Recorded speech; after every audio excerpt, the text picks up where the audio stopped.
the Pontiac Fiero, the future of Pontiac. Yes, you heard me correctly. The future of Pontiac. If Pontiac comes back as a brand, this is the first thing they should build. Build a brand new version of one of these things. Use all the information and the technology and the R&D that you've done with the C8 Corvette and make a 2/3 scale version of it. You can even call it something other than a Fiero if you don't like the baggage that the name carries. But build a mid-rear engine, rear-wheel drive, fun little sports car. It doesn't have to make 7 million horsepower. Make it fun, make it affordable, make it lightweight and drivable. Get rid of all the stupid parking assists and all the other stuff that none of us real enthusiasts want, and build me a modern one of those. You want to bring Pontiac back? Start with something like that. Aim it right at the BRZ, the FRS, the Miata, all of the small little fun cars that the Germans and the Japanese build and the Americans just kind of gave up on. You want to bring back Pontiac Excitement? Right there. If you don't believe me, that's your problem, not mine. Anyway, side channel is Automotive Adventures with Austin. It's my own little personal thing that with my own projects, weekend and evening work that I do. How about a Sunbird GT with a turbo? 2-liter with a turbo. It's a pretty rare vehicle. This thing is super clean too. Holy crap. You're gonna notice, look at that. That is a good looking little Sunbird right there, buddy. I'd rock it. Need a special hat though and sunglasses for it. Tell me you don't want to see a new Fiero. Here's some fun stuff. Some Pontiac Solstices. If you've never driven a Solstice GXP, right here, buddy. Right here. Bring this back too. Little, fun, small, front engine, rear wheel drive, tossable car. You can either build it with something like that, where it's a 4-cylinder turbo, and just bring this car back with maybe a little bit more modern styling. Or an LS fits under the hood of this thing like it was built that way from the factory. If you don't believe me, go back and watch the day one video from Power Tour this year when we were at Beach Bend, and there was a guy down there that had one that was LS swapped, and it looked absolutely factory original. Fantastic. Absolutely wonderful vehicle with a V8 in it. Super fun with a Turbo 4 in it. Right there. Just don't make it $45,000. Make it something that, you know, younger folks can afford to buy, and get some excitement back in the Pontiac brand. Bring it back. Not that we don't love land boats. We do love our land boats. But let's be honest right now, Americans like buying trucks, that stuff, and SUVs. We're not really into the car world right now. But if we were to build some cool cars, we could probably take some market share back from all those folks who were building them that we just gave up on, you know? That's my own personal 2 cents. All right, here's something cool you don't see every day. How about a G8 GXP? Super rare car. Would have been really nice if Pontiac did a great job marketing these damn things, because they were fantastic. These also came in an optional 6-speed. Very rare car. If you ever saw the Chevy SS, same idea. Unfortunately, they were never really marketed well by GM. They came from Holden of Australia, and they were great vehicles, fantastic cars. They just unfortunately never really had much marketing behind them. But this was a fantastic sedan. Unfortunately, it was also pretty much the end of Pontiac.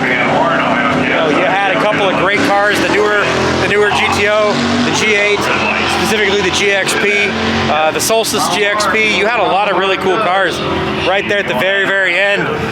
But, you know, the writing was already on the wall for Pontiac to be done for. So, you know, you ended with things like these. There you go. When you really could have had a great future. Mr. Mike of DEI mentioned that I need to come down and make sure I get this guy on camera. Gorgeous. Gorgeous car. Love the color. Full interior car, other than the back seats missing, which weren't useful when they were in the car. Welds on all four corners. I like it. Looks like we got ourselves a bottle bracket back here. Running 1030 all motor. Beautiful car. Used to have a WS6 02. Slightly less hood on mine, but it still had the factory nostrils. I like the way they blended that. Kept the nostrils, but kind of gave it the extra raise. That's a beautiful move. I like it. Very nice. Very, very nice. This is actually a little bit tempting over here. Looked at this yesterday. If you didn't see the day one video, this is something that's a little tempting. It's a local car as far as the 216 phone number goes. 68 Grand Prix. It's a pretty reasonable car as far as it's almost all there. It's pretty solid.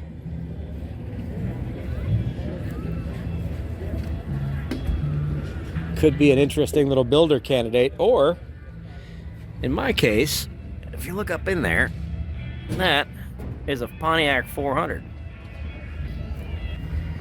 And if it's the correct 400 for this car, it would give me a build date 1968 400 that I could use in my Le Mans build, my 68 Le Mans, that we are currently still working on. And we're building a 350 for, a 350 HO for. But the idea of maybe doing a stroker kit in a 400 with a numbers appropriate motor would be kind of nice. These ones are a little bit tricky because they've got the L-shaped taillights, and those are missing. So trying to find those are probably a nightmare. But all kinds of cool stuff that you can find in the Corral if you're in the shopping mood. I like that. Amen for that.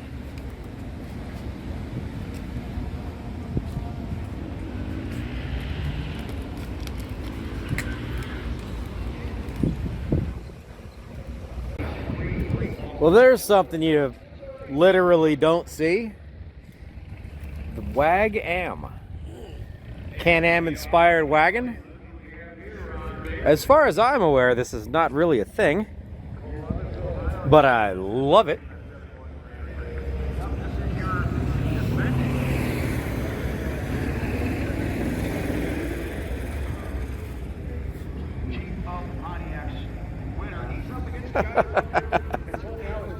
I love it.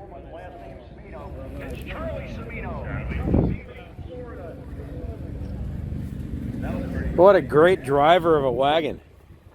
Oh, look at the comfort here. Look at that. How comfortable is that for a road trip? A super big jump seat with lots of leg room. I love it. I would own this. Definitely like it with the wheels too. Got the treadwear logos on them. Pontiac on the wheel, on the tires. I like it. Got the right center caps. I'm all over that. Sir, I like it. Thank you for bringing this all the way from Iowa. Very cool. And it's an AC vehicle. I wonder if that actually works. If so, yeah, look, it's retrofitted. I bet that thing's even got functional air conditioning. Good for you. I like it. Yes, all hail the wagons. I love them. This is something we're missing out on. Bring back the wagons, boys. Stop it with the SUVs. Bring back the big bad wagons. This one's from Ontario. Oh, look at that interior. And it's a 5-speed? Yes, sir. This still old school, or is it LS powered? LS. Okay.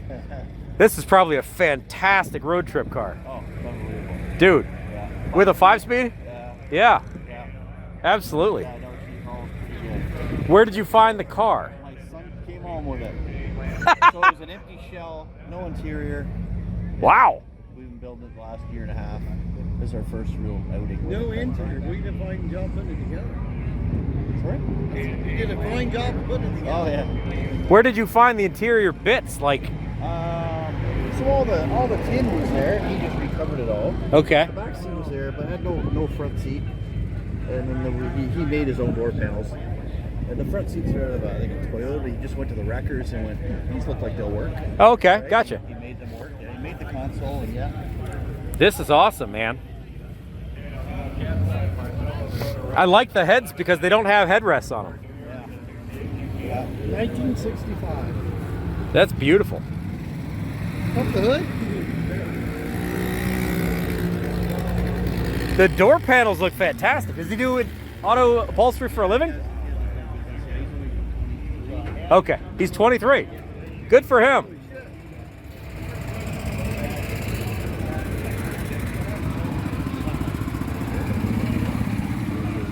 Yeah, it hums along pretty good. A few times I had to tell him, okay, back it off there a little bit. Get a little spicy. 3 gears, and it just, we don't have a tack yet, but it barely revs.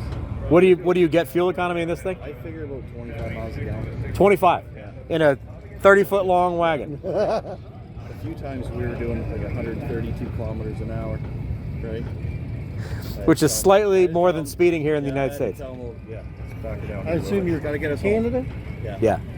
Ontario. Yeah. I love it. You don't see these things ever. Right. This is a 5.3? Yeah. Okay.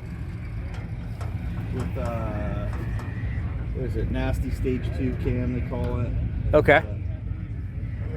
What a great cruiser. For like a power tour type of thing or something like that? Yeah. I would love to see this on power tour. Yeah, exactly. That's awesome. Strato Chief.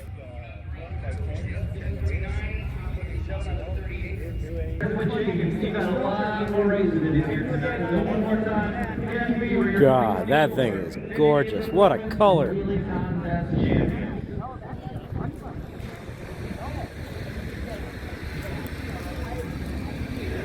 What a color.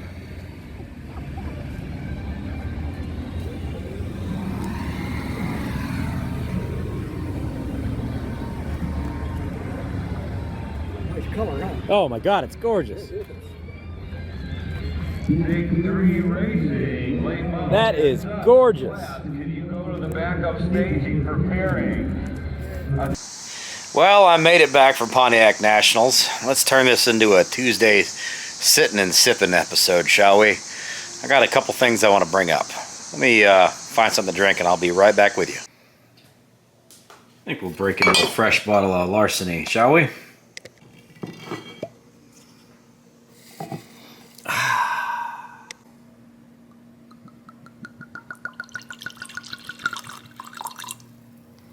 That should be good.